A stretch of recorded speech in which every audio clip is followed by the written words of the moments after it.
Hello, welcome to my channel once again भाइ बहिनीहरु। लामो समय पछाडी म फेरि एउटा सानो भिडियो लिएर उपस्थित भइसकेको छु। आजको भिडियोमा सिंगुलर नाउनलाई प्लुरल कसरी बनाउने भन्ने एउटा एक्सरसाइज रहेको छ। यो निकै पहिले पनि धेरै पटक सोधिसकेको क्वेशन र भाइ बहिनीलाई फेरि आउने परीक्षामा सोध्न सक्ने सम्भावित क्वेशनको रूपमा रहेको छ र भाइ बहिनीहरुलाई हामी छोटो छलफलमा यो बुझाउने म कोशिश गर्दै छु है त। चेन्जिङ सिंगुलर इन्टु प्लुरल तपाईहरु देख्दै हुनुहुन्छ। पहिलो वर्ड रहेको छ डिश। डिश सिंगुलर नाउन हो र यसलाई प्लुरल बनाउँदा बहुवचनमा परिवर्तन गर्नु पर्यो भने डिशेस भनेर भन्न सकिन्छ। तपाईहरु कलरमा देख्दै हुनुहुन्छ डिशलाई डिशेस गर्दाखेरि ईएस थपिएको रहेछ। त्यसै गरेर स्पेसिसलाई चाहिँ हामी स्पेसिस गर्छौं। हेर्नुस् त स्पेलिङमा कुनै पनि चेन्जेस छैन र कुनै शब्दहरु चाहिँ अथवा नाउनहरु परिवर्तन गर्ने क्रममा हामी जस्ताको तस्तै पनि लेख्छौं। पर्सनलाई हामी के गर्ने रहेछौं भन्दा पर्सन्स अथवा चाहिँ पीपल पनि भनिन्छ। पर्सनलाई धेरै जसो चाहिँ पर्सन्स भन्ने चाहिँ यो अलिकति अनौपचारिक खालको हुने भएर पीपल लेख्दा राम्रो मानिन्छ। र सिटीलाई हामी सिटीज गरेको छौं। तपाईहरु यो हेर्नुस् त कलर गरेको छ। वाई लाई हामीले आईईएस भनेर परिवर्तन गर्ने इंग्लिश नियम छ। सिटीलाई सिटीज बनाउने वाई छोडेर वाई को सट्टामा आईईएस लेख्नुहुन्छ अनि यो चाहिँ प्लुरल बन्छ। त्यसरी नै क्राइसिसलाई हामीले क्राइसिस गरेको छौं। क्राइसिसको आई लाई हामीले के गरेका छौं त ई मा चेन्ज गरेका छौं। त्यसो भएपछि यो सिंगुलरबाट प्लुरलमा परिवर्तन भयो। त्यस्तै गरेर टमाटोलाई चाहिँ हामीले प्लुरल गर्ने बेलामा टमाटोज भनेर अन्तिममा ईएस थपेका छौं। देख्दै हुनुहुन्छ भाइ बहिनी है। र आयो अर्को फिश। फिशलाई हामीले प्लुरल बनाउँदाखेरि फेरि पनि फिश नै हुने रहेछ। यसमा स्पेलिङ परिवर्तन भएन। अनि त्यसपछि छ स्विचलाई हामीले प्लुरल चेन्ज गर्नु पर्यो भनेदेखि सिंगुलरबाट प्लुरलमा चेन्ज गर्दा स्विचेस भनेर अन्तिममा ईएस हामीले थपेका छौं। र बक्सलाई हामीले प्लुरल बनाउँदा बक्सिस बनायौं। अन्तिममा ईएस एड गरेको छौं। त्यसरी नै स्टुडियोलाई हामीले प्लुरल गर्ने क्रममा स्टुडियोज गरेर अन्तिममा एस मात्र एड गरेको छौं। यहाँनिर भाइ बहिनीले के देख्नुभयो त भन्दा डिशमा ईएस थपियो। स्पेसिसको स्पेसिस जस्ताको त्यस्तै भयो। पर्सनलाई पीपल गर्ने भयो हैन त। सिटीलाई सिटीज गर्यौं। क्राइसिसलाई क्राइसिस आईलाई ई बनाइयो। टोमेटोलाई टोमेटोज। फिशलाई फिश। स्विचलाई स्विचेस। बक्सलाई बक्सिस। स्टुडियोलाई स्टुडियोज।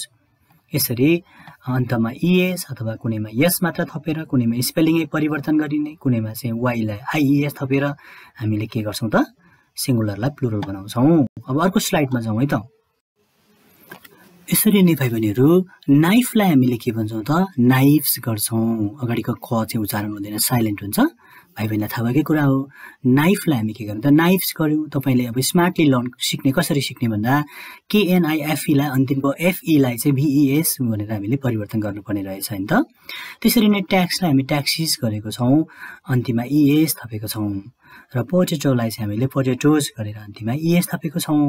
र फेनोमेनन भन्ने छ शब्द त्यसको अन्तिमको एनओएन लाई चाहिँ एनए मात्रै गरेर हामीले फेनोमेना भनेर बनाएको छौं।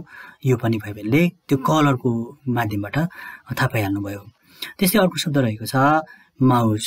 माउसलाई चाहिँ हामी के गर्छौं त एउटा मुसा र धेरै मुसाहरू भन्नु पर्यो भने चाहिँ माइस भनेर हामीले स्पेलिङ हामी परिवर्तन गर्छौं। ओयुएसई लाई हामीले के बनाएछौं त आईसीई भनेर परिवर्तन गर्यौं। त्यस्तै स्टिमुलसलाई चाहिँ हामीले स्टिमुली भनेर गरेको छौं। हेर्नुस् त अन्तिममा एलयुएस छ त्यसलाई हामीले एलआई भनेर परिवर्तन गर्यौं।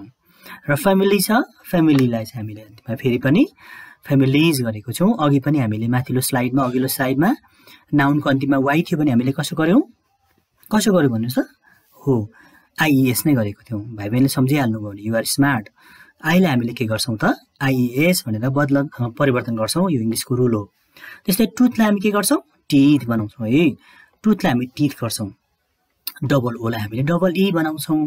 तपाईले यो कलर हेरेपछि धेरै छिटो आउने हुन्छ। क्राइसिसलाई हामीले फेरि क्राइसिस गर्छौं। आईलाई हामीले ई मा परिवर्तन गरेको छौं। र अन्तिम शब्द रहेको छ मिन्स। मिन्सलाई फेरि पनि मिन्स नै स्पेलिङ परिवर्तन भएन। अब भाइ बहिनीलाई मैले यसमा टेक्निक सिकाउँछु है त। तपाईले कसरी यसलाई आउँदो गर्ने त यो कलर सँगै हेर्दा अलिकति आउने त भयो। तपाईहरुलाई फेरि अलि मजाले तयारी गर्नु पर्यो भने एउटा तरिका छ मसँग। के तरिका भन्नु होला भनेदेखि तपाईले यो चाहिँ सबै ग्रुप गर्नुस् के भाइ बहिनीहरु। अघिल्लो स्लाइड र यसको स्लाइडको पहिले शब्दहरू टिप्नुहोस् कपीमा। शब्द सारिसके पछाडि अनि उस्तै शब्दहरू जुन एकै तरिकाले परिवर्तन हुनेलाई एक ठाउँमा सार्नुहोस्। जस्तै यो ट्याक्सलाई ट्याक्सिस भन्यो, पोटेटोलाई पोटेटोज भन्यो नि, यो अन्तिममा इएस भएर छ नि, अन्तिममा इएस थपेर प्लुरल भएकोलाई एकै ठाउँ जम्मा गर्नुहोस्। बुझ्नुभयो नि? अनि यो मिन्स छ अन्तिममा हेर्नुहोस् त, मिन्सलाई मिन्स अनि परिवर्तन नहुने कुन रहन्छ त तिनीहरूलाई पनि एकै ठाउँमा सार्नुहोस्। अनि पुरै शब्दै बदल्ने, जस्तै आईलाई ई, क्राइसिसको क्राइसिस भयो होइन, टुथको टिथ भयो। यसरी स्पेलिङै परिवर्तन हुने पनि छन्, त्यसलाई एकै ठाउँ ग्रुप गर्नुहोस्। यसरी ग्रुप गरेर एकपल्ट दुईपल्ट सार्नुभयो भने भाइ बहिनीलाई अलमोस्ट तपाईँलाई आइ नै हाल्छ। बुझ्नुभयो नि? तर मलाई थाहा छ भाइ बहिनीले कति स्मार्टली तयारी गर्नुहुन्छ होइन। अहिलेको समयमा हार्ड वर्क गर्नुभन्दा पनि स्मार्ट वर्क गर्नुपर्छ नि भाइ बहिनी। के कसो? भिडियो लामो हुन्छ होला, अहिलेको लागि भाइ बहिनी यहीँबाट म बिदा चाहन्छु। सब्सक्राइब गर्न त भुल्नु भएछ, सब्सक्राइब त गर्नु पर्यो नि गोपाल सरसँग जोडिनको लागि हो। सब्सक्राइब गर्नुहोस्, भाइ बहिनीले मिठो मिठो कमेन्ट पनि गर्नु होला, तपाईँलाई लागेको कुरा मलाई भन्दै जानु होला। गोपाल सरले फुर्सद भयो कि भिडियो बनाएर हालिहाल्छ है भाइ बहिनीहरू है त। यति भन्दै आजलाई हामी बिदा चाहन्छु, म भाइ बहिनीहरूबाट टाढिन चाहन्छु। फेरि पनि भेट्दै गरौँला, बाई।